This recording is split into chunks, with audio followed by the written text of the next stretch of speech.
Halo, pada pertemuan kali ini saya akan membahas materi bab 1 yaitu dengan topik demi keluarga. Dengan pokok bahasan diantaranya adalah 1. Memahami isi teks deskripsi 2. Memahami sudut pandang dalam teks deskripsi 3. Memahami konjungsi dalam teks deskripsi 4. Menyimak konjungsi dalam teks deskripsi berupa lirik lagu 5. Menggunakan kosakata serapan bahasa daerah dan bahasa asing dalam teks deskripsi. 6. Memahami kohesi dan koherensi dalam teks deskripsi. Dan yang ketujuh, memahami deskripsi visual dalam infografis. Pasti di antara kalian sudah ada yang tahu apa itu teks deskripsi, bukan? Nah, teks deskripsi yaitu teks yang berisi tentang pemaparan objek atau tempat secara detail dan terperinci. Teks deskripsi mengandung unsur emosi, seolah-olah pembaca dapat merasakan, melihat, dan mendengar objek yang dipaparkan. Tujuannya apa? Yaitu untuk memerincikan dan menggambarkan objek dari sudut pandang penulis agar pembaca ikut terlibat dalam peristiwa dan perasaan yang dialami penulis. Bagaimana adik-adik? Sampai di sini kalian sudah mulai paham apa itu teks deskripsi? Seperti apa kira-kira bentuk teks deskripsi? Yaps, berbentuk cerita atau narasi yang berisi pemaparan suatu objek atau tempat tertentu. Perlu diingat, secara terperinci ya. Berikutnya adalah memahami sudut pandang dalam teks deskripsi. Apakah di antara kalian ada yang tahu apa sudut pandang itu? Atau pernah mendengar tetapi lupa? Jadi, sudut pandang itu adalah suatu teknik yang digunakan pengarang dalam menampilkan pelaku dalam sebuah cerita. Ada berapa sudut pandang dalam sebuah cerita?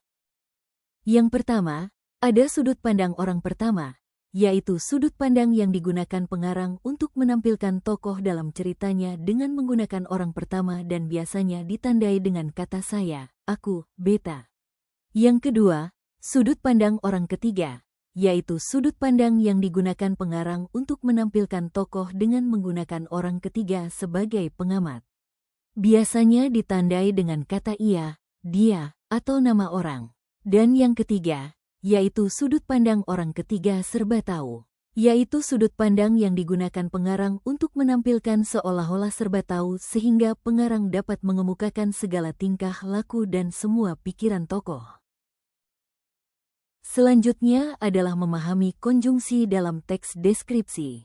Konjungsi, sesuai artinya yaitu kata hubung, jadi tugasnya adalah menghubungkan kata dengan kata, kalimat dengan kalimat, juga paragraf dengan paragraf. Jadi, paham ya, bahwa konjungsi itu adalah kata penghubung. Di sini, ada dua jenis konjungsi, yaitu konjungsi koordinatif yang menyambungkan kalimat setara, yang bisa berdiri sendiri apabila kata sambungnya dihilangkan. Kemudian ada konjungsi subordinatif yang menyambungkan kalimat tidak setara, yang tidak bisa berdiri sendiri. Selanjutnya adalah menyimak konjungsi dalam teks deskripsi berupa lirik lagu. Di sini ada sebuah lagu yang menceritakan tentang keluarga. Dengan judul Harta Berharga yang dinyanyikan oleh Bunga Citra Lestari. Harta yang paling berharga adalah keluarga. Istana yang paling indah adalah keluarga. Puisi yang paling bermakna adalah keluarga. Mutiara tiada tara adalah keluarga. Selamat pagi Emak, selamat pagi Abah. Mentari hari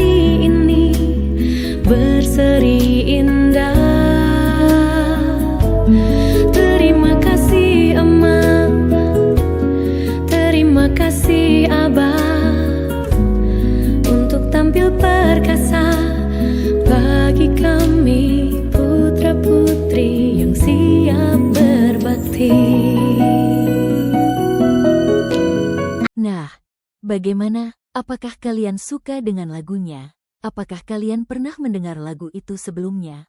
Oke, lanjut ke materinya.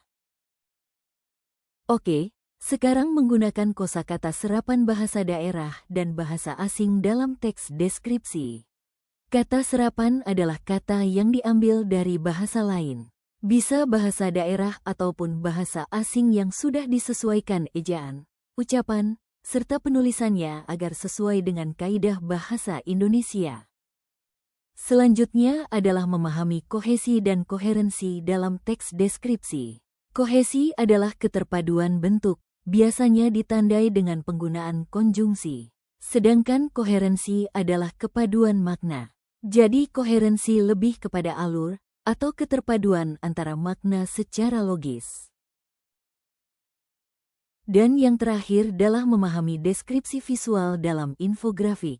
Infografik adalah informasi yang disampaikan dalam bentuk grafik. Sebenarnya tidak hanya berbentuk grafik, tetapi bisa gambar ataupun diagram dengan tujuan untuk menyederhanakan data yang kompleks dan membuatnya lebih mudah dipahami.